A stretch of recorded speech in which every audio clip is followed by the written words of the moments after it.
Zekaria pale 4 pale 6. 4:6. 4:6 inasema hivi.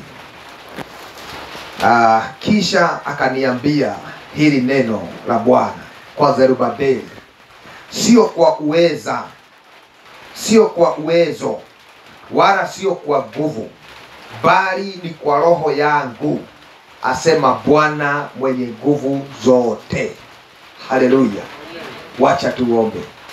Baba, katika jina la Yesu, Jehova Jire, Mungu mkuu, Mungu mtakatifu, Mungu uliyeinuliwa mbingu na duniani, Jehova tunakuinua, tunasema hakuna mwingine kama wewe.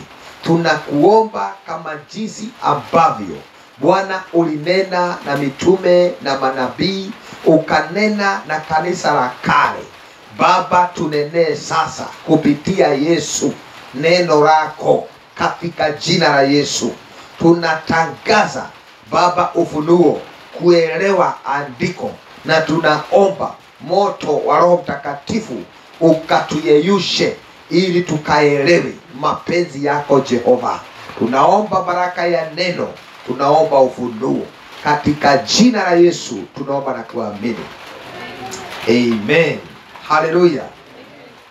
Maandiko inasema hili ndio neno la Bwana kwa Zerubabeli, sio kwa uweza, sio kwa uwezo, wala sio kwa nguvu, bali ni kwa roho yangu, asema Bwana mwenye nguvu zote. Bwana Yesu asifiwe sana. Hii ni kusema ya kwamba sio kwa nguvu zetu. Amen. Sio kwa nguvu zetu, bali ni kwa nguvu za roho yangu. Bwana Yesu asifiwe sana. Maandiko inasema ya kwamba, kwani hamujui ya kwamba mili yetu ni hekalu ya Bwana. Haleluya. Na inasema ya kwamba mili yetu sio mali yetu wenyewe. Amen. Bali mili yetu ni mali yake mwenyewe. Amen. Kwa hivyo hakuna kitu chetu. Bwana Yesu asifiwe sana. Kwa hivyo hata nguvu ambayo unaweza kuwa nayo ni nguvu ya Mungu. Amen. Sasa kwa vita katika wokovu, anasema sio kwa uwezo wala kwa nguvu zetu wenyewe. Bwana Yesu asifiwe sana. Bali ni kwa Roho Mtakatifu, asema Bwana. Amen. Kwa sababu wokovu ni kwa nguvu za Bwana. Praise the name of the Lord Jesus. Maandiko inasema hakuna mtu ambaye anaweza kuja kwa Kristo pasipo Roho wa Mungu amvutie kwake. Amen. Bwana Yesu asifiwe sana. Yaani sio nguvu zako zilizokuleta kwa Kristo.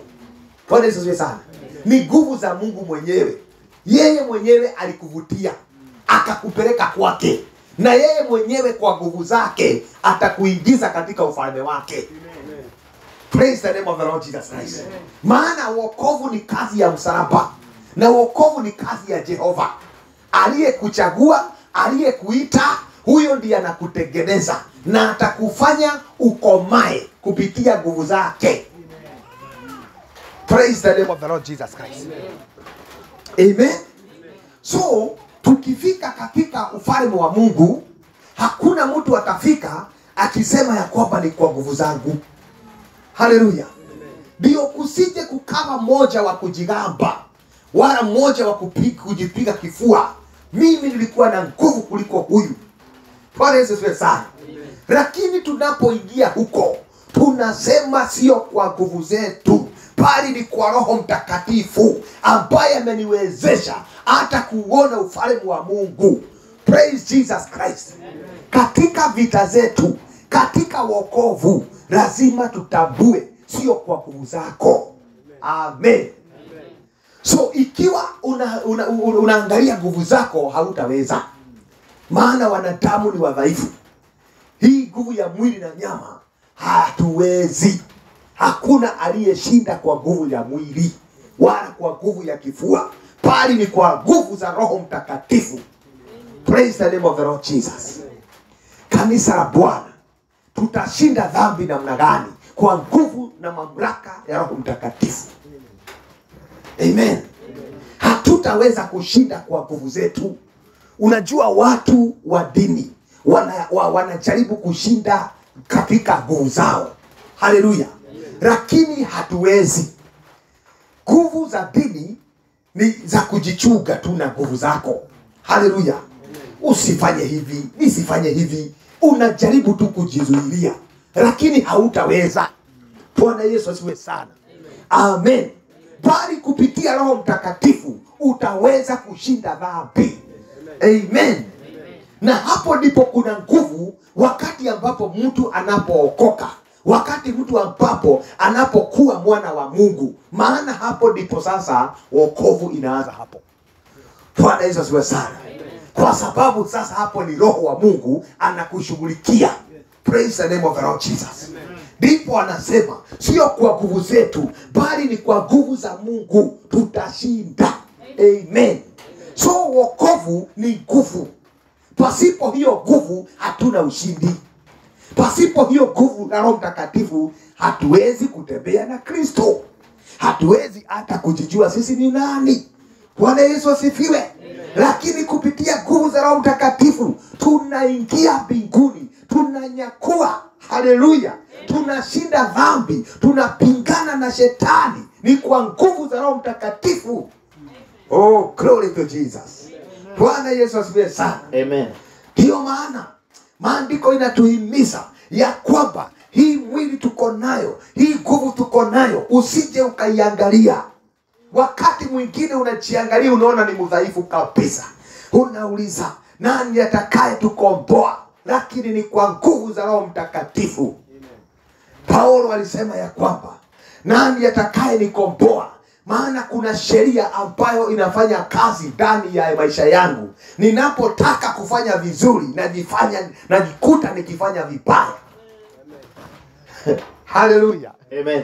Lakini Paulo anasema ya kwamba glory to Jesus, maana kupitia Roho Mtakatifu hiyo sheria iko chini yangu. Sasa hiyo sheria iko chini, yaani Roho Mtakatifu ako juu ya hiyo sheria. Amen. Amen. Amen. Amen. So tukijaribu kukaa katika sheria za mwili au za nguvu zetu, pindi unaendelea na kusema unajitakasa, ndio unaendelea na kuwa mchafu. Bwana Yesu asifiwe sana. Amen. Maana mwili haiwezi kuzaa mwili, roho. Mwili inazaa tu mwili. Haleluya. Lakini roho anazaa roho. Amen. Amen. So ni kupitia tu Roho Mtakatifu wa Mungu atakaye tusaidia tutembee katika Roho wa Mungu na tutembee katika utakatifu wa Mungu. Amen. Amen. Praise Jesus. Amen. Kwa sababu tukifanya wokovu kama ni mwili hatutaweza. Hata wengi wamelemewa. Wanafika mahali wasema hii wokovu ni mzito. Mimi najaribu ndio niendelee na kufanya dhambi. Bwana Yesu asifiwe sana. Amen. Sasa siwezi, mimi sioni nikiweza. Maana ni mwili. Si ndio? Maandiko imesema nini? Sio kwa nguvu za mwili. Haleluya. Sio kwa uwezo wala sio kwa nguvu, bali ni kwa roho yangu, asema Bwana mwenye nguvu zote. Haleluya. Amen.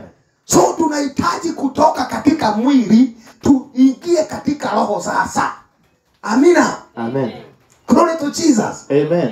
Ndio, wakati mtu anaokoka anakuwa sana wa mwili sana. Si ndio? Ndio. Mwili. Hata unaonaga tu dhambi tu kila mahali tu dhambi. Haleluya. Amen. Lakini tunahitaji sasa tutoke hapo kwa mwili tuingie sasa kwa roho. Amen. Amen. Maana ukiwa katika mwili utakwazwa tu na mwili. Mwili unakwazwa, unakwazika. Sasa tutoke kwa mwili tuingie katika roho. Amen. Ndio tuweze sasa kushinda shetani na tuweze sasa kutembea na Kristo. Maana wanaoongozwa na mwili hawapendezi Mungu. Lakini ukiongozwa na roho unapendeza Mungu. Bwana Yesu asifiwe sana. Amen.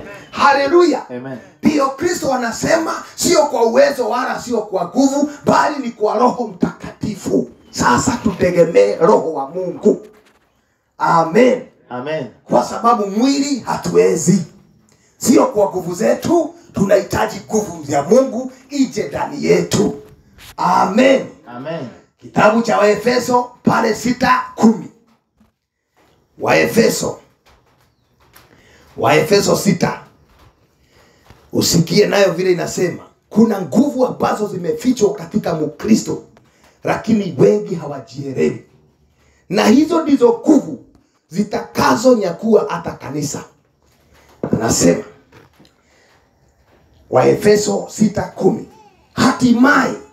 hatimaye muzidi kuwa hodari katika Bwana na katika uwezo wa nguvu zake. Haleluya. Amen. Hatimaye muzidi kuwa hodari katika Bwana na katika nguvu za uweza wa nguvu zake. Sio nguvu zetu. Brother, sio nguvu zetu, nguvu za uwezo wake.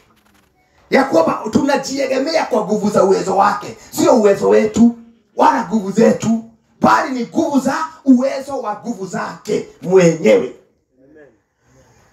Unaona kama kuna nguvu zetu hapo? Hapana.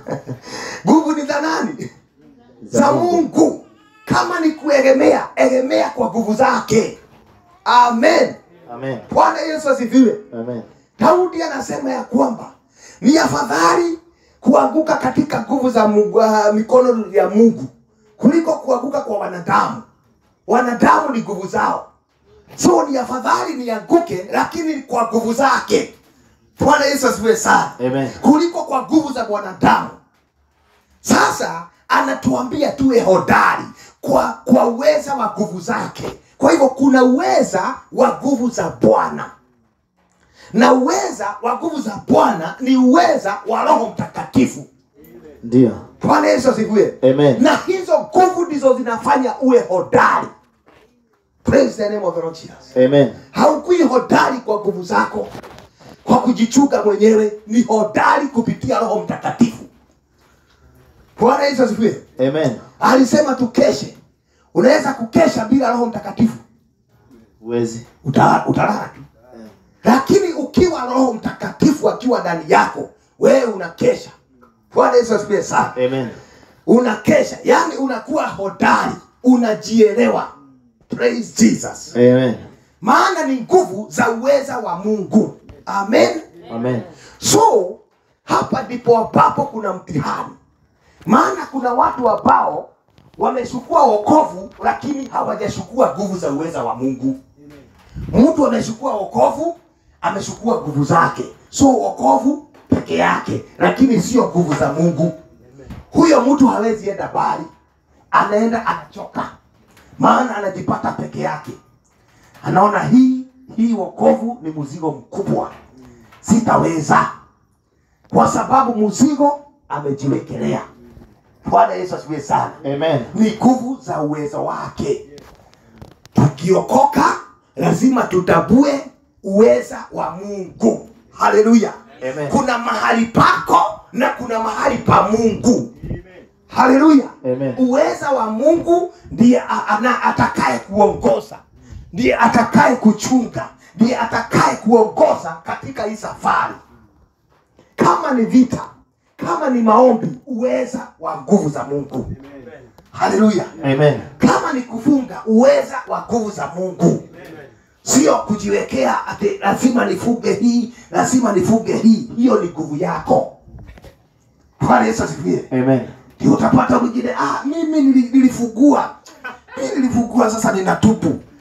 Unatubu kwa sababu ni wewe mwenyewe na nguvu zako. Haleluya. Amen. Lakini kama ungekuwa na uweza wa Mungu, depende, yani ujiegemeze katika uweza wa Mungu. Mungu atakuwezesha kufunga. Kama ni siku moja, siku pili utapata nguvu za Mungu. Haleluya. Amen. Lakini hautaenda ati siku tatu ni zako hizo. Utakaukiwa. Utachoka. Maana uko peke yako. Haleluya. Amen. Tunahitaji nguvu za uweza wa Mungu atuongoze. Maana ni yeye anatuandaa, ni yeye anatushughulikia. Akiwa ndani yako na kuambia safari inakuwa rahisi. Praise the name of the Lord Jesus. Amen. Lakini tukimwacha tushukue nguvu zetu, hapo ndipo anatuonyesha ya kwamba sasa nguvu zako hazina chochote na hawezi kujisaidia. Haleluya. Amen. Yaani Mungu anataka tujinyenyekeshe kwake, atufanyie kazi. Amen. Amen. Maana kama ni utakatifu ni wake, ni uhaki wake. Bwana Yesu asifiwe sana. Amen. Wokovu ni wake. Chochote ambacho tunahitaji ni cha kwake. Bwana Yesu asifiwe. Amen. Hakuna kitu tunaweza kuongeza au hakuna kitu ambacho tunaweza kutoa. Yaani tayari Mungu alishatupa. Bwana Yesu asifiwe sana. Amen. Yaani hakuna cha kujitengenezea. Tunajaribu kujitengenezea, hapana. Mungu amekupa tayari. Tumia kilicho chake. Amen. Na ni nguvu na uweza wake kupitia Roho Mtakatifu. Bwana Yesu asifiwe. Amen. Amen. Amen. Bwana Yesu asifiwe. Amen. Glory to Jesus. Amen. Hatimaye muzidi kuwa hodari katika Bwana na katika uweza wa nguvu zake. Amen. Amen. Uweza wa nguvu zake, sio nguvu zetu, bali ni uweza wa nguvu zake. Unapoomba, unaposoma, unapomgoja Bwana, nguvu zako mwenyewe katika uweza wa nguvu zake. Na uweza ni kusema, uweza ni kitu kinaweza. Nguvu za uweza. Hakuna kitu unaweza bila nguvu za uweza. Si ndio? Amen. Si hata safari unahitaji uweza, nguvu za uweza. Ndio. Katika chochote tunahitaji nguvu za uweza, maana huyo ndiye anayetuwezesha. Ni nani? Roho Mtakatifu. Amen. Amen. Na huyo hapo sasa ndio wokovu. Hapo ndipo nguvu ya wokovu iliyoko. Nguvu ya wokovu haiko kwenda kanisa na kukaa chini. Bwana Yesu asifiwe. Amen. Nguvu ya wokovu haiko kukaa chini na kusoma Biblia ati na kuomba tu. Hapana. Nguvu ya wokovu iko katika nguvu ya Roho Mtakatifu. Praise the name of the Lord Jesus. Amen. Ukitaka kumaliza chochote ni roho. Vitu zote zinaanza na roho. Si ndio? Ndio. Mtu anaweza kuona hai ni kanisa ndio hii. Hii tutaifuka namna gani? Nguvu ya kanisa hii sio mabati. Haleluya. Sio jengo, ni roho. So, roho ukitaka kuharibu, ondoa roho. Maana huyo roho ndiye sasa kanisa yenyewe. Haleluya. Amen. Sasa wewe nawe wokovu ni roho. Amen. Amen. Usipokuwa na Roho Mtakatifu hauna wokovu. Amina. Amen. Mkristo nguvu zake ni Roho Mtakatifu. Ndio Mkristo azimwe, ni roho anazimwa. Bwana Yesu asifiwe sana. Amen. Hiyo nguvu ndio inakufanya wewe ulivyo. Bwana Yesu asifiwe. Amen. Nguvu ulio nayo ndio itakufanya uwe vile ulivyo, na ndio itafanya uende mbali kwa sababu ya nguvu ulio nayo. Roho wa Mungu aliye ndani yako. Amen. Huyo ndio nguvu ya uweza wa kila kitu. Bwana Yesu asifiwe sana. Amen. Wakati Daudi alishinda Goliathi, alimshinda katika uwezo wa nguvu za Roho Mtakatifu. Amen. Ndio nikakwambia watu wa Mungu hawapimwi kwa idadi. Watu wa Mungu hawapimwi kwa miili yao. Daudi kalikuwa ni kadogo, wala kwa nguvu hakana. Lakini Roho wa Mungu alipokuja ndani yake, Daudi alikuwa Goliathi. Alibadilika akawa Goliathi in the spirit. Yaani yeye ndio jitu sasa. Yule mkubwa na yeye akakuwa mdogo. Hivyo ndivyo mambo ilivyo katika kiroho. Wakati Roho wa Mungu anaingia ndani yako, mambo inabadilika. Haleluya. Amen. Na unakuwa sasa wewe ndiye mkuu kuliko kile ulikuwa unaona na macho. Praise the name of the Lord Jesus Christ. Amen. Ndio maana hatutembei kwa macho, tunatembea kwa roho. Amen. Amen. Kwa sababu katika roho hapo ndipo kuna ushindi katika jina la Yesu. Amen. So nguvu ya Mkristo ni Roho Mtakatifu. Na huyo roho ndiye wokovu sasa. Pasipo wokovu, pasipo Roho Mtakatifu hakuna wokovu. Watu wanakuwa watu wa dini. Unajua watu wa dini wanaongozwa na dini, sio Roho Mtakatifu. Yaani inakuwa tu ni sheria, Kwenda kanisa ni sheria, kufungua Biblia ni sheria, lazima mubebe Biblia na mubebe karatasi, inakuwa tu ni sheria.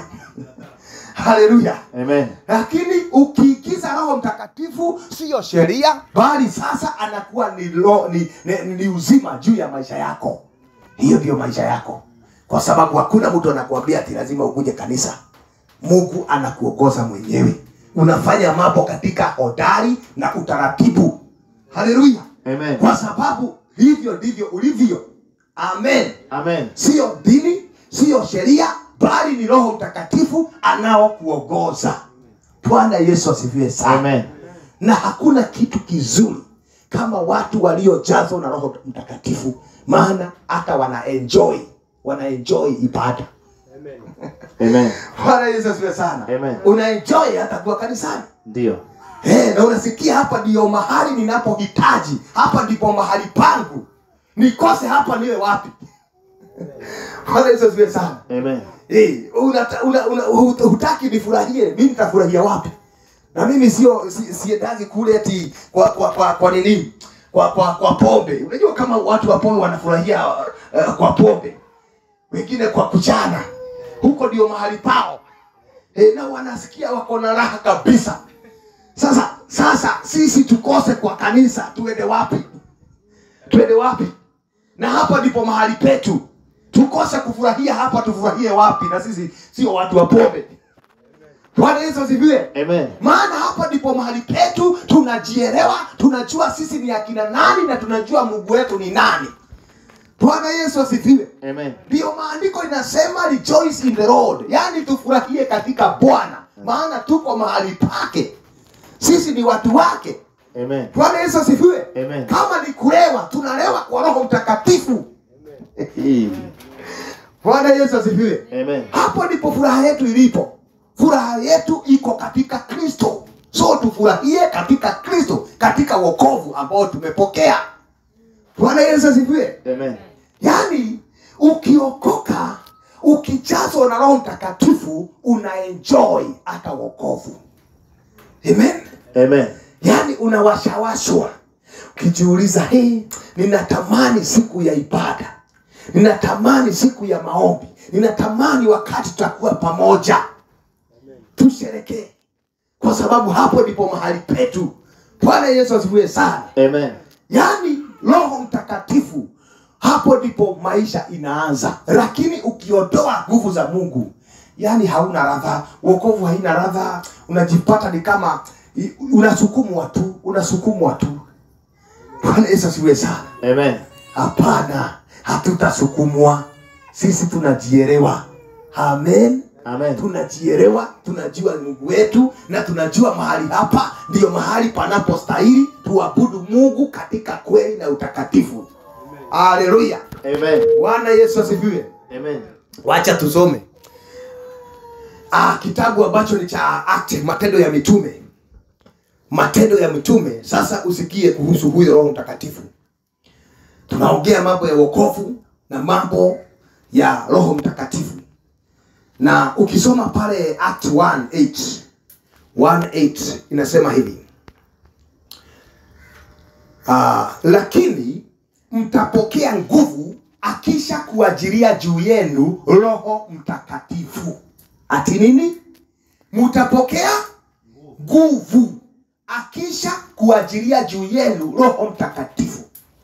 Bwana Yesu asifiwe. Amen. Nanyi mtakuwa mashahidi wangu katika Yerusalemu, Yudani, kote Samaria, hadi misho ya dunia. Unaona? Amen. Ya kwamba wakati ambapo mtapokea Roho Mtakatifu, mtapokea nguvu akisha juu yenu, akisha kuajilia juu yenu. Nani? Roho Mtakatifu. Hapo ndipo mtafanya nini? Mtapokea nguvu. Na hiyo ndio nguvu tunayohitaji katika nyakati za mwisho. Amen. Bwana Yesu asifiwe sana. Amen. Bila hiyo nguvu hatutaweza kushinda shetani. Bila hiyo nguvu hatutaweza kushinda hata dhambi yenyewe. Hata hii dunia yenyewe tunaishinda kwa nguvu za Roho Mtakatifu. Amen. Amen. So sio kwa nguvu zako. Amina. Amen. Kama umeamini sasa Injili, umeamini Injili, sasa amini. ya kwamba wakati imefika ya kupokea Roho Mtakatifu. Wakati unapobatizwa, amini kuanzia dakika hiyo upokee nguvu ya kushinda dhambi, kushinda dunia, maana ametuahidi utapokea nguvu. Haleluya. Amen. Haijalishi sasa hivi hauna nguvu, lakini utapokea nguvu. Ndio unajua sina nguvu, mimi najaribu sina nguvu, utapokea nguvu. Amen. Amen. Wakati Roho wa Mungu atakuja ndani yako, utapokea hiyo nguvu, na kile ambayo hauko unaweza utaweza. Amen. Kwa sababu ya nguvu za Roho Mtakatifu. Sio kwa nguvu zetu, bali ni kwa Roho Mtakatifu, Roho za Mungu, uweza wake Mungu ndiye atatuwezesha kufanya yale ambayo hatukuweza. Bwana Yesu asifiwe. Amen. Kama kuna majitu, hiyo tutaweza. Kama kuna milima, tutaiweza. Kama kuna vita, ataiweza kupitia nguvu za Roho Mtakatifu. Praise Jesus. Amen. Kazi ya Kristo ni kazi ya Roho Mtakatifu. Ndio Paulo anasema ya kwamba kile ninahitaji sasa ni kujua nguvu za Mungu, za ubatizo, za wokovu, hata za ufufuo. Hizo nguvu zilizomfufua Kristo ndio tunataka kuzijua, na ni nguvu za Roho Mtakatifu. Bwana Yesu asifiwe. Amen. Haleluya. Amen. Hiyo ndio ushindi. Ushindi wetu uko katika nguvu, brothers. Amen. Tukipokea nguvu za Roho Mtakatifu, maandiko inasema mtakuwa mashahidi wangu. Hautajificha, maana Roho wa Mungu atashuhudia juu yako. Tena utakuwa hodari. Amen. Amen. Maandiko inasema waliambiwa wagoje hiyo nguvu, na hakuna mtu alifanya chochote pasipo hiyo nguvu. Walikuwa mahali pamoja hivyo tu hadi wakati ambapo walipokea nguvu. Hawangefanya chochote, kwa sababu hakuna chochote unaweza fanya bila Roho Mtakatifu. Praise the name of the Lord Jesus. Amen. Lakini watu wengine wakiokoka hata bila nguvu za Roho Mtakatifu, wanaanza kufanya mambo. Wao hawagoji, wanaendelea wanatimua bio, wengine wanaanza kupigana mavita. Sasa unawapata kule mbele waliisha, kwa sababu walikuwa peke yao. Bwana Yesu asifiwe. Kuna kugoja nguvu za Roho Mtakatifu, maana kuna nguvu tutakapopokea, tutakapogoja. Bwana Yesu asifiwe. Na hizo ndizo nguvu za huduma, nguvu za maisha, nguvu ambazo ni za wokovu, nguvu ambazo ni za maombi, nguvu za Roho Mtakatifu. Bwana Yesu asifiwe. Amen. Unajua kuna watu hata katika kuomba kwao hawawezi hata kuomba. Unapata hata kuomba tu inakuwa inamlemea kuomba tu. Hawezi hata kuomba 30 minutes. Ni mingi sana. Lakini wakati utajazwa na Roho Mtakatifu utapokea nguvu. Haleluya. Amen. Kuomba utaomba, hata kwa lugha utaomba, kwa sababu kuna nguvu na uweza katika Bwana. Haleluya. Na wokovu sio peke yetu. Yaani hii wokovu sio dry wokovu, sio wokovu ya ukame, ni wokovu ya moto wa Roho Mtakatifu. Tena alisema ya kwamba tukiamini neno la Bwana, ndani yetu kutabubujika maji ya uzima. Bwana Yesu asifiwe sana. Yaani hautakuwa mto ambao hauna maji, bali ndani yako kutakuwa na flow tu. Unasikia flow tu ya ajabu inatiririka ndani yako tu. Bwana Yesu asifiwe sana. Yaani hautakaukiwa, hautakuwa ati uko kwa ukame. Unasikia tu flow ya Mungu ndani yako. Hiyo ni nguvu na uweza wa Roho Mtakatifu. Praise Jesus. Amen.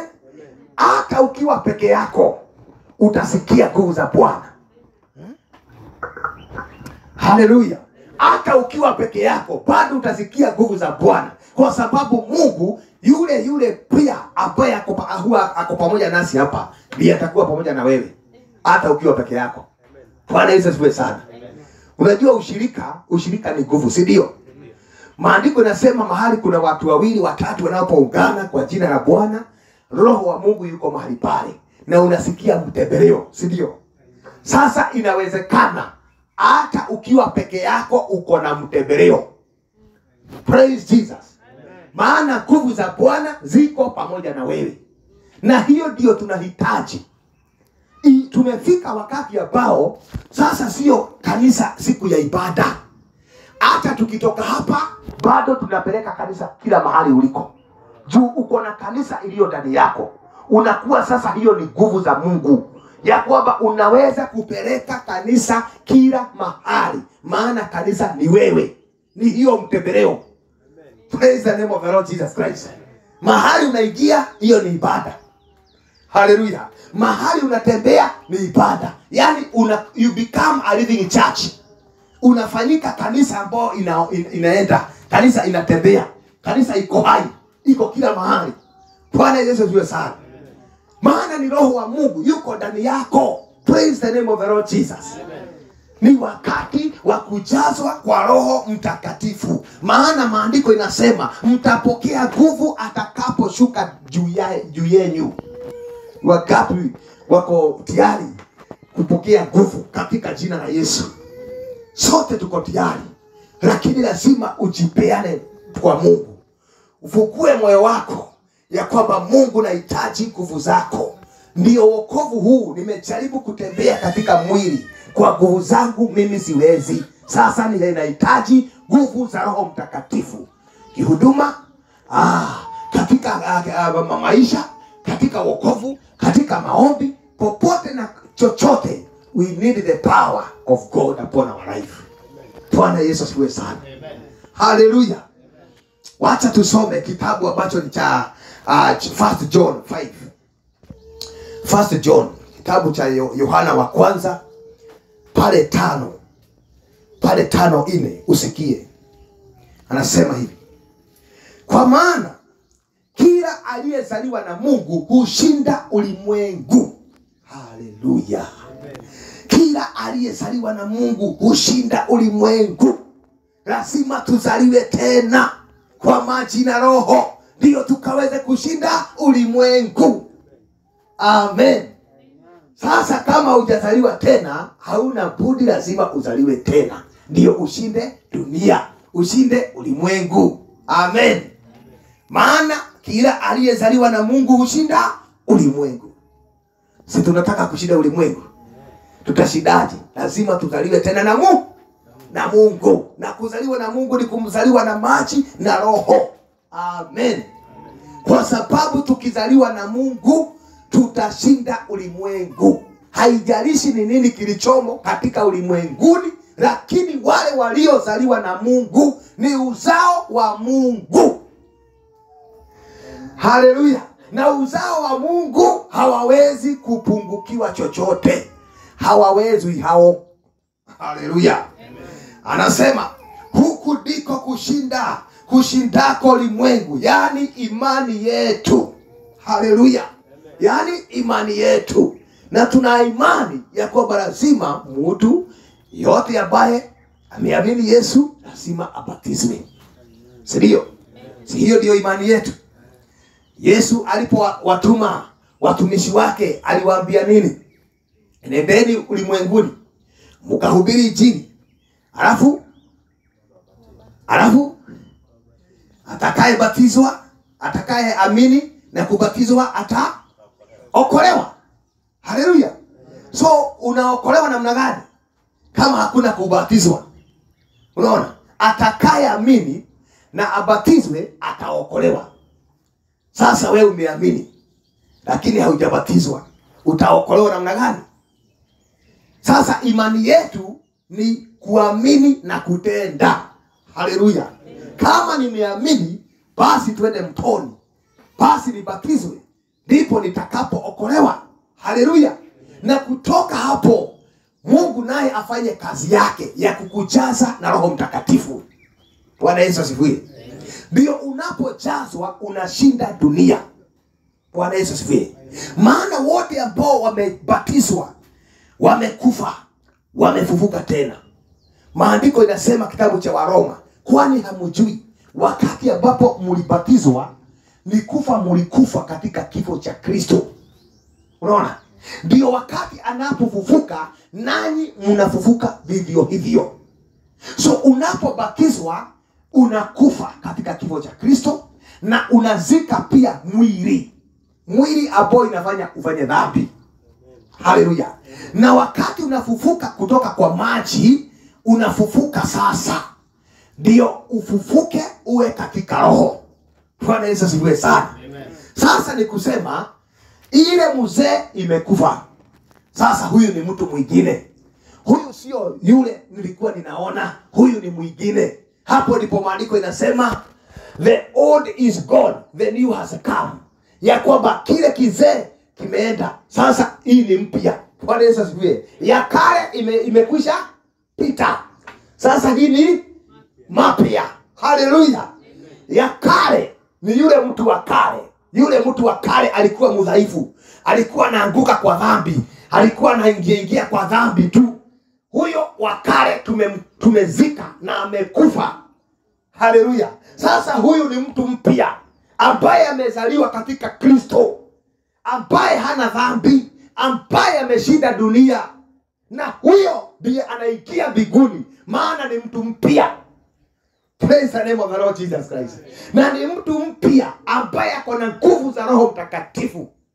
Huyo mpya hana rekodi ya dhambi. Mungu alishasahau dhambi zake, maana alifuta. Si ile imeenda, hii ni ingine. Hiyo hata hakuna mahali imeandikwa ati ilikuwa imefanya dhambi. Ni kitu ingine mpya kabisa.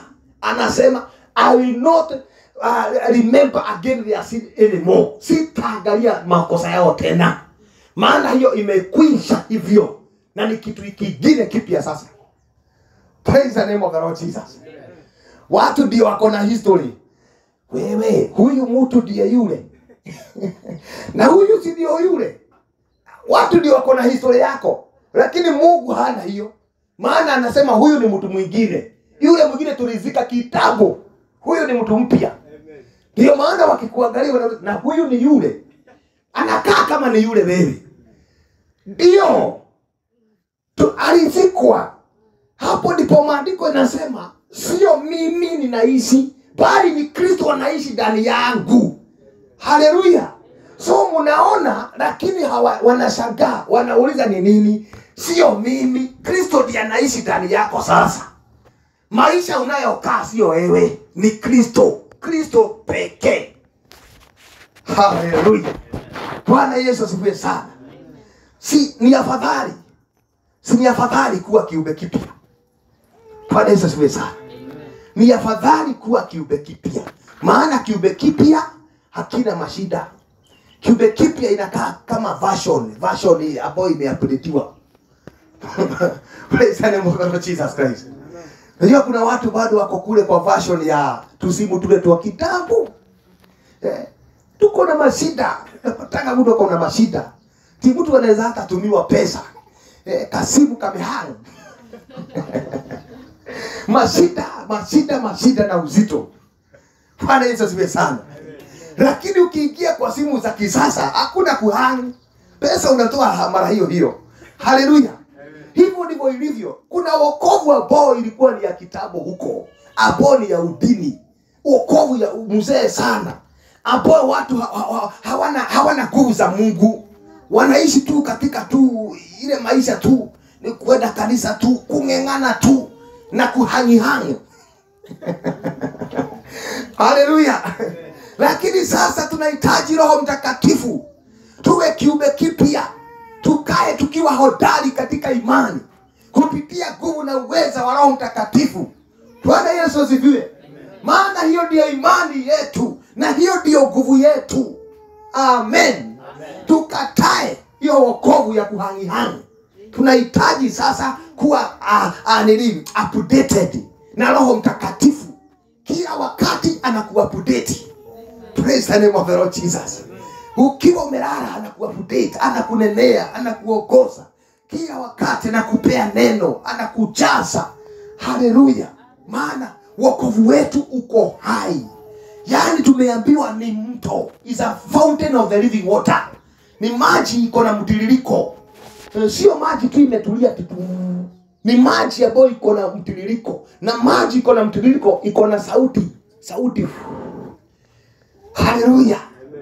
Lakini ukisikia mtu amenyamaza tu hivyo kama maji ya mtungi, hiyo ni baridi. Huyo ako na baridi. Amen. Mto ulio hai uko na sauti, unabubujika. Haleluya. Na hiyo ndio wokovu wetu. Maana tuko hai, hatujakufa. Hatuko baridi, sio maji ya mtungi. Bwana Yesu asifiwe. Lazima tukitiririka, tukinena, wanasikia hii maji iko hai. Bwana Yesu asifiwe. Hii iko hai, hii sio ya mtungi. Iko hai, kila mahali iko hai. Tunaleta uhai kwa wale wote waliokufa. Wanapata uhai kiimani, wanapata kuburudishwa kupitia nguvu na uweza wa Roho Mtakatifu. Bwana Yesu asifiwe sana. Wacha tupigie Bwana Yesu makofi. Thank you Jesus. Glory to Jesus. Anasema ya kwamba huu ndio ushuhuda ya kwamba tulikuwa tunasoma pale 1 John 5:4 ya kwamba kwa maana kila aliyezaliwa na Mungu hushinda ulimwengu. Huku ndiko kushindako ulimwengu, yani imani yetu. Amen. Hivyo ndivyo wanasema. Ni nani yule ashindaye ulimwengu? Ni yule tu aminiaye ya kwamba Yesu ni mwana wa Mungu. Huyo ndiye ameshinda ulimwengu. Kwa hivyo hapa sio kubahatisha, brother. Unapobatizwa lazima utashinda ulimwengu. Haleluya. Maana ni neno, na ametuahidi katika neno ya kwamba tutashinda. Maana sasa tutakuwa tumezaliwa katika Kristo. Bwana Yesu asifiwe sana. Wana wa Mungu ni wale waliojazwa na Roho Mtakatifu, si ndio? Maandiko inasema ya kwamba wana wa Mungu, wale wote ambao wanaongozwa na Roho Mtakatifu ni wana wa Mungu. Haleluya. Na ikiwa mtu hana huyo Roho wa Mungu, sio mwana wa Mungu. Unaona? Wakati Mungu anasema sisi wote ni watoto wa Mungu, nani alikuambia? Wana wa Mungu ni wale wanaongozwa na Roho Mtakatifu. Wengine ni raia. Wanakuwa maraia tu. Lakini wana ni wale wanaongozwa na Roho wa Mungu. Hao ndio wana wa Mungu. Bwana Yesu asifiwe sana. Ndio.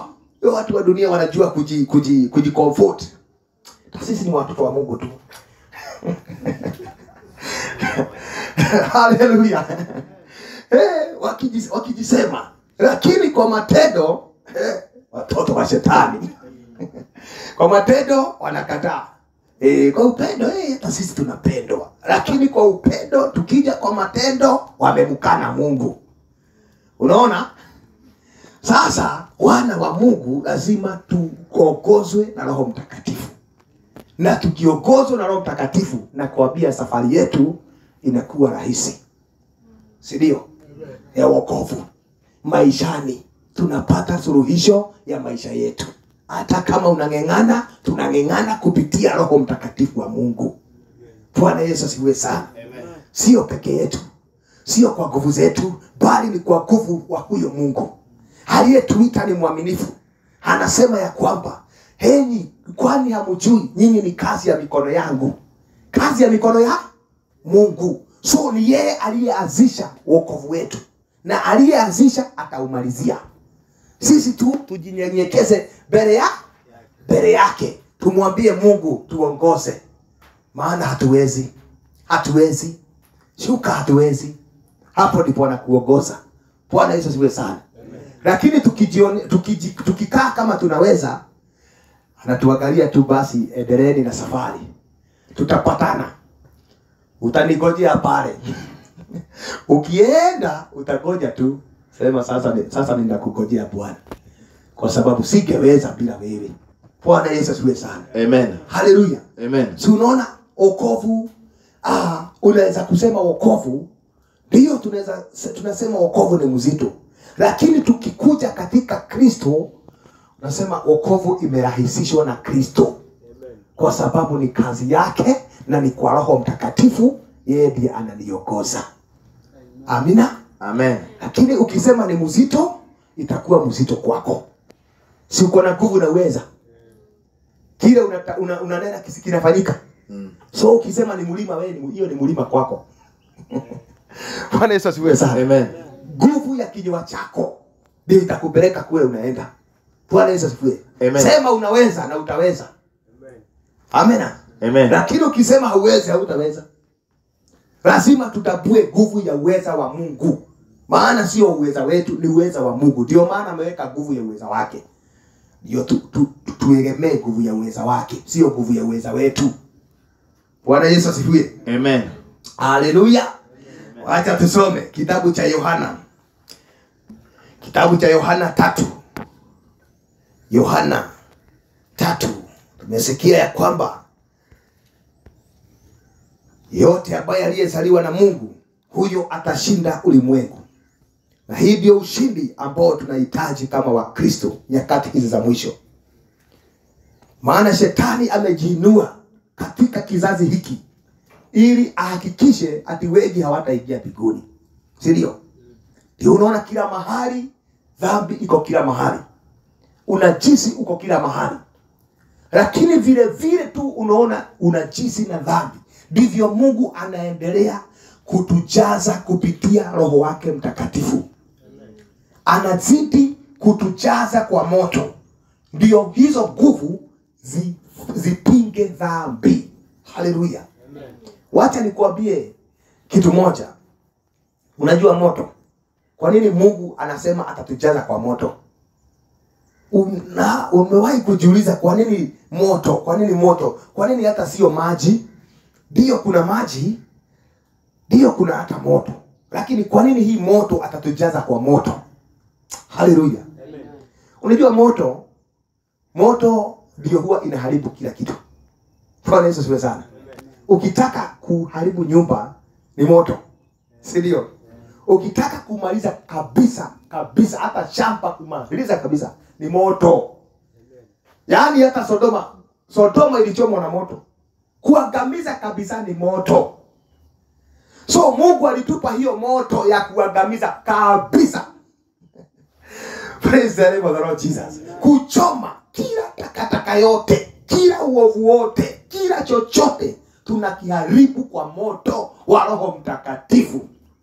Praise the name of the Lord Jesus Christ. Yaani kile ambacho kimekosa kukatakatwa, unaweza kukatakata. Tumepewa hata upanga. Kuna vitu unakatakata bado vipo. Lakini ukitaka kumaliza kabisa, piga moto. Inawachwa ikiwa jipu peke yake. Sasa hiyo ndio nguvu ya Roho Mtakatifu. Akisha gia ndani yako, anakuchoma kila mawazo, kila kitu, kila tabia, ataichoma iwe jifu. Katika jina la Yesu. Bwana Yesu asifiwe sana. So ndio maana anatupa hiyo nguvu ya Roho Mtakatifu, ndio achome na aharibu kazi ya shetani. Praise Jesus Christ. Kwa sababu kupitia moto hakuna kitu kinasimama. Si hata wakati maandiko yanasema imani yetu itajaribiwa kwa moto. Si ndio? Maana kupitia moto vitu vyote vitajaribiwa. Na hiyo ndio moto ya Roho Mtakatifu. Hiyo ukijazwa, hiyo ukipata, na kuambia maisha yako inakaa sambamba. Bwana Yesu asifiwe sana. Anakulainisha sawa sawa. Anakutengeneza. Na ujue moto inachoma hata chuma. Na chuma inanyooka. Mahali ambapo ulikuwa unaenda hivi, moto wa Mungu ukikuja ndani yako, na kuambia utanyooka. Haleluya. Yes. Akikuchoma unakaa sawa sawa. Kama ni pembe inakatwa na inachomwa kwa moto. Praise the name of the Lord Jesus. Yaani moto ni kila kitu. Ni kila kitu. Cha kuharibu, cha kutengeneza, hata cha kuchoma na kulainisha ni moto. Bwana Yesu asifiwe. Unajua kwa kila kampuni wanatumia moto. Kuna mahali watumii moto. Hakuna, wanatumia moto. Hata hospitali wanatumia moto. Kuna chuma zinawekwa kwa moto. zinatiwa makali. Zile wanarua watu nazo. Wanatia kwa moto, wanapiga makali. Moto iko kila mahali. Sasa tukijazwa na Roho Mtakatifu, nakwambia tutatiwa makali. Tutanolewa, tutawekwa sambamba na hodari. Bwana Yesu asifiwe sana. Amen. Kuna chuma unaweka kwa moto, inaondoa ile uwepesi. Unajua kuna zile chuma za huwa zinadunga chini, zina drill. Kuna ile chuma inakuwa juu, hiyo ukigonga inajikunja. Sasa huwa wanachoma. Wakichoma hiyo inaondoka, kuna kuja chuma ingine ni kama brass. Yaani inakuwa ni gumu. Hiyo ni nguvu ya moto tu. Bwana Yesu asifiwe sana. Amen. Yaani mahali uko na udhaifu, ukijazwa na Roho Mtakatifu anakutia nguvu. Amen. Amen. Ni nguvu za Roho Mtakatifu. Yeye amekuja kututia nguvu kama kanisa. Ya kwamba mtu mmoja ana sauti kama ya watu 100. Haleluya. Watu wawili tu wanaabudu ni kama watu 10. Ni nguvu ya Roho Mtakatifu. Maombi ya mtu mmoja ni kama wazee 10. Nguvu ya Roho Mtakatifu. Bwana Yesu asifiwe sana. Tunahitaji hiyo nguvu katika hizi nyakati ili tukaweze kushinda shetani na tukaweze kunyakua ufalme wa Mungu. Haleluya. Maandiko inasema tangia wakati wa Yohana, tangu sasa ufalme wa Mungu utekwa na wenye nguvu. Ni nguvu za Roho Mtakatifu, sio nguvu za mwili. Kama ni za mwili wangeingia. Maana uko na masu, hata wanajua wanaenda kule kujenga mili. Body building. Lakini sio body building, ni nguvu za Roho Mtakatifu. So kuingia na kunyakua ni nguvu za Roho Mtakatifu. Haleluya. Amen. Tusikae kama tumetulia kama maji ya mtungi. Huu ni wakati wa kujazwa na Roho Mtakatifu. Amen. Amen. Kitabu cha Yohana pale 3 tunaweza anza, inasema basi kuanzia 1. Basi palikuwa na mtu mmoja Farisayo, jina lake Nikodemo, mmoja wa baraza wa Yahudi lililotawala. Huyu alimjia Yesu akamwambia, Rabi au mwalimu, tunajua kuwa wewe ni mwalimu uliyetumwa na Mungu, kwa maana hakuna mtu awezaye kufanya miujiza hii uifanyayo wewe kama Mungu hayuko pamoja nawe. Yesu akamjibu, amin amin nakuambia, hakuna mtu anayeweza kuona ufalme wa Mungu kama hajazaliwa mara ya pili. Unasikia? Huyu alikuwa ni nani? Nicodemus. Na alikuwa ni kiongozi mkuu. Lakini Yesu alipomtazama hakuona uongozi wake, hakutambua uongozi wake. Alimwambia, amin amin nakuambia, mtu asipozaliwa mara ya pili hawezi kuona ufalme wa Mungu. Haleluya. Hakuangalia huyu jamaa alikuwa ni kiongozi, alikuwa ni mtawala wa Yahudi, wala alikuwa ni mchungaji, wala alikuwa ameishi kanisani. Hapana. Alimwambia uweze kuona ufalme wa mbinguni. Bwana Yesu asifiwe sana. Amen. Na ipo watu wengi sana ambao wako kanisani lakini hawajabatizwa. Mungu haangalii hiyo yote. Anakuangalia, anakuuliza, utawezaje kuingia katika ufalme wa Mungu pasipo kuzaliwa tena kwa maji na Roho? Haleluya. Yesu akamjibu, amin amin nakuambia, hakuna mtu anaenda kuona ufalme wa Mungu kama hajazaliwa mara ya pili. Nikodemo akauliza, awezaje mtu kuzaliwa wakati akiwa mzee? Hakika hawezi kuingia mara ya pili kwenye tumbo la mama yake ili azaliwe. Unaona? Yaani alikuwa amechanganyikiwa, hata hawajawahi kusikia mambo ya kuzaliwa ni nini. Amechanganyikiwa na nitaingiaje kwa tumbo la mama yangu nizaliwe tena? Nani mtu alikuwa katika mahali pakuu, yani alikuwa mtawala, lakini hakujua jinsi ya wokovu. Unaona? Hatari. Maana ipo watu wengi ambao waliookoka wakidhani, waliamini, lakini bado hawajafanya wokovu kamili. Bado hawajazaliwa tena. Amen. Tunahitaji kuzaliwa tena tuwe kamili. Yesu akamwambia, amin amin nakuambia, hakuna mtu yeyote anayeweza kuingia ufalme wa Mungu kama hajazaliwa kwa maji na roho. Unaona? Yesu amemwambia mara ya pili, hauwezi. Lazima uingie, lakini utaingia kupitia maji na roho. Sasa amemwambia mara ya pili. Hiyo ni kusema ya kwamba hii kitu ni serious. Ukisikia Yesu amerudia kitu mara mbili, hii kitu ni serious. Amemwambia tena ya pili. Hapa sio mzaha, hii ni lazima. Hakuna mahali pengine. Maji ni lazima. Bwana Yesu asifiwe sana.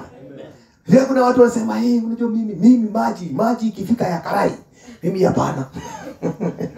Maji ikipita ya karai, mimi hapana. Sasa Yesu anasema hapana. Amin nawaambia, hakuna atakayeingia kama atazaliwa tena kwa maji na roho.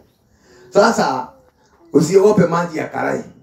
Sasa lazima uingie hata kwa maji mengi ili uone ufalme wa Mungu. Bwana Yesu asifiwe. Maana ufalme wa Mungu lazima tuzaliwe tena. Bwana Yesu asifiwe. Amen. Anasema mwili huzaa mwili, lakini roho huzaa roho. Unaona? Mwili unazaa mwili, lakini roho inazaa roho. Sasa wakati unazaliwa tena, unazaliwa katika roho. Lakini ukikataa, wewe na mwili yako utakuwa tu kizaa mwili. Wokovu wako mwili. Ukidhani unafanya vizuri ni mwili. Lakini ukizaliwa na roho, sasa hapo ndipo utazaa matunda ya Roho Mtakatifu. Bwana Yesu asifiwe. Amen. Ni kama mtu ambaye anataka kuzaa roho, lakini yeye mwenyewe hajazaliwa na roho. Utaweza? Bwana Yesu asifiwe. Yes, hawezi amuka tu asubuhi ukuje hapa unasema ninataka nivune mahindi hapa. Ulipanda hapa. Haleluya. Lazima upande ndio uvune. Amen. Sasa ni kama mtu anasema nataka kushinda. Kwa nini sizai Roho Mtakatifu? Unazaa kwani umezaliwa? Mwili inazaa mwili. Lakini roho inazaa roho. Lazima kwanza ubadilike, uzaliwe tena. Haleluya. Uzaliwe tena kwa maji na roho. Ndio sasa uanze kuzaa roho. Sio muujiza tu ati hivyo tu nataka uanze kuzaa Roho Mtakatifu. Hapana, lazima uzaliwe tena kwa Roho Mtakatifu ndio uanze kuzaa sasa huyo roho. Bwana Yesu asifiwe. Amen. Unajua kile unapanda ni unavuna. Sasa unawezaje kuvuna vitu ambavyo haujapanda? Haleluya. Sasa tunaanza na kupanda. Na kupanda ni katika wokovu. Lazima ubatizwe katika jina la Yesu. Kuanzia hapo Mungu ataanza kukupatia matunda ya Roho Mtakatifu. Amen.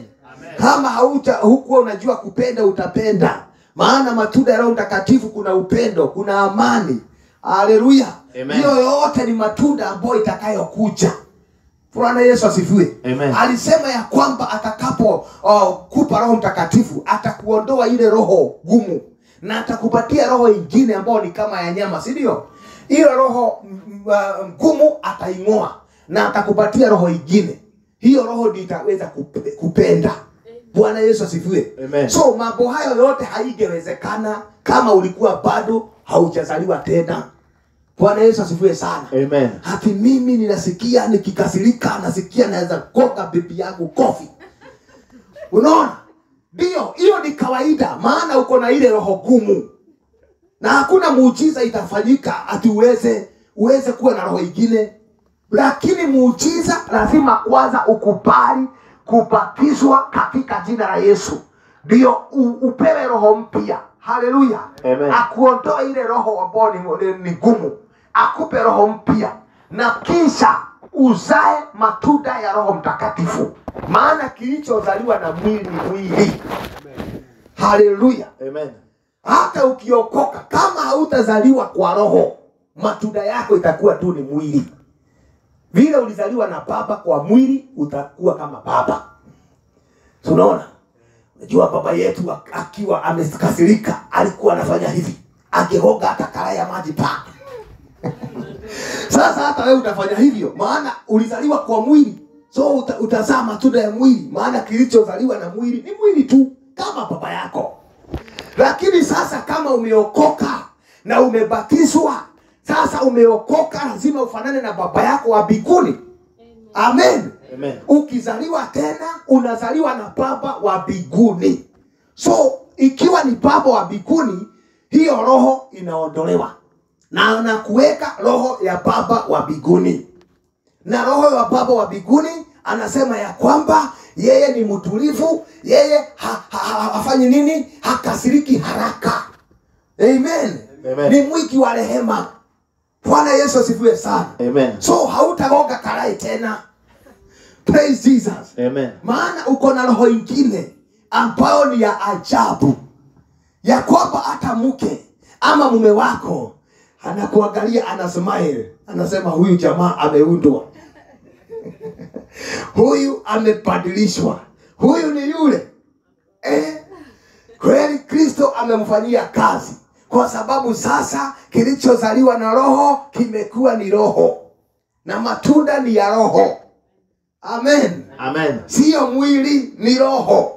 Ndio maana tunahitaji kuzaliwa tena, tujazwe kwa Roho Mtakatifu, tuwe wana wa Mungu, na ndio tuweze kumpendeza Mungu aliye mbinguni. Hallelujah. Amen. Glory to Jesus. Amen.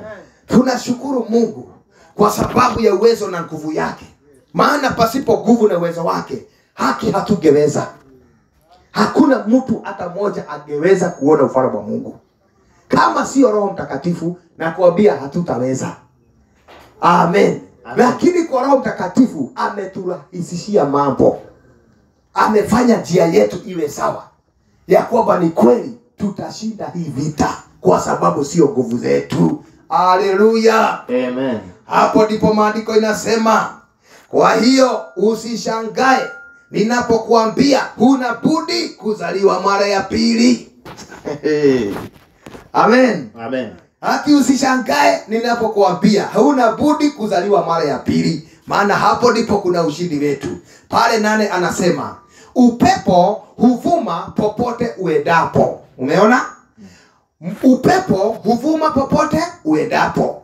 Mvumo wake unasikika, lakini huwezi kufahamu unatoka wapi wala unaenda wapi. Ndivyo alivyo kwa kila mtu aliyezaliwa na roho. Bwana Yesu asifiwe. Amen. Unaona? Ya kwamba upepo unavuma kila popote, na hakuna mtu anaweza kufahamu utatoka wapi unaenda wapi. Hivyo ndivyo ilivyo yeyote aliyezaliwa na roho, na kuambia hawezi mchunguza na hawezi jua mambo yake. Haleluya. Maana huyo anaongozwa na Roho Mtakatifu wa Mungu. Mkisema ameenda huku, utampata ametokelezea huku. Wakivuka huyu mlango mwingine unafunguliwa. Yaani ni kama upepo. Hauwezi kujua huyo mtu ni wa aina gani. Wanajaribu kukukamata, hawawezi. Wanajaribu kukuwekea wapi, hawawezi. Hata kukuchunguza hawawezi. Sema ule brother Kamau anaishi maisha gani? Mimi sijaijua vile huwa anaishi. Na anasema hivyo aje. Bwana Yesu asifiwe sana. Amen. Kwa sababu ni kama upepo, hawezi kuchunguzika. Haleluya. Juu Roho wa Mungu hawezi kuchunguzwa. Praise the name of the Lord Jesus Christ. Amen. Hadi leo Roho wa Mungu atatokelezea huku, hakuna. Bwana Yesu asifiwe. Amen. Ndio maana wakati mtu alikuwa anaitwa Elijah, Mungu alimtokelezea kupitia Roho Mtakatifu. Wakati mwingine anaongea kama radi, wakati mwingine kama upepo, wakati mwingine anakuja kama wingu, wakati mwingine kama maji, wakati mwingine kama kasauti kalio tulia. Yaani hauwezi kuchunguza mambo ya Mungu. Bwana Yesu asifiwe sana. Amen. Na hivyo ndivyo Mungu alivyo. Nasi tukiwa na tukijazwa na Roho Mtakatifu, hakuna mtu ataweza kukuchunguza. Praise the name of the Lord Jesus Christ. Amen. Wala amani yako haitaweza kuchunguzika. Amani yako, raha yako, furaha yako, hakuna mtu anaweza kujua inatoka wapi. Sio kwa mfuko, hata wakushike wakufanya hivi mfuko, hakuna. Hallelujah. Amen. Bado unaachwa ukiwa na amani na raha, kwa sababu ni Roho wa Mungu ndiye nguvu yako. Amen. Praise the name of the Lord Jesus Christ. Amen. Hapo ndipo nasema Nikodema akamuuliza mambo haya yanawezekanaje? Haleluya. Amen. Yote inawezekana kupitia Roho Mtakatifu wa Mungu. Praise Jesus Christ. Amen. Tunahitaji Roho Mtakatifu, sio tafadhali, ni lazima. Si ndio? Sio tafadhali, ni lazima. Maana huyo ndiye nguvu zetu, huyo ndiye ushindi wetu, huyo ndiyo tegemeo yetu, na huyo ndiyo amani yetu, na huyo ndiye furaha yetu. Yes, he's our power, he's our victor. Our victory comes from him, our hope comes from him, our joy comes from him, our happiness, our strength comes from him. The power of the Holy Spirit. Praise the name of the Lord Jesus. Amen. Hata wakati kuna vita, hata wakati ambapo uko peke yako, na kuambia utakuwa sawa kwa sababu yuko ndani yako. Amen. Praise the name of the Lord Jesus. Amen. Acha tuinuke kwa miguu katika jina la Yesu. Kila mmoja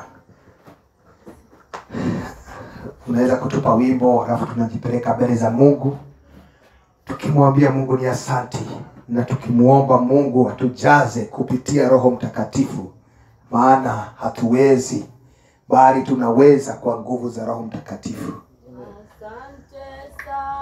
Yesu, asante sana Yesu, asante sana Yesu, moyoni mwangu.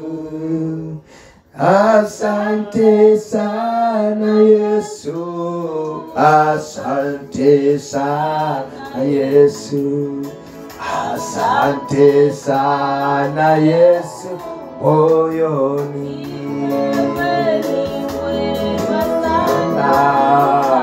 Ewe ni mwema sana, ewe ni mwema sana moyoni mwangu.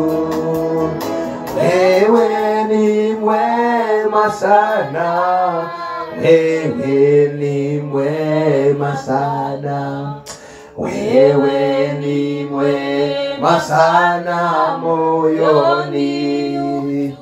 Utusamehe Bwana, utusamehe Bwana, utusamehe Bwana moyoni mwetu. Utusamehe Bwana, utusamehe Bwana, utusamehe Bwana moyoni. tuongoze Bwana, Bwana utuongoze.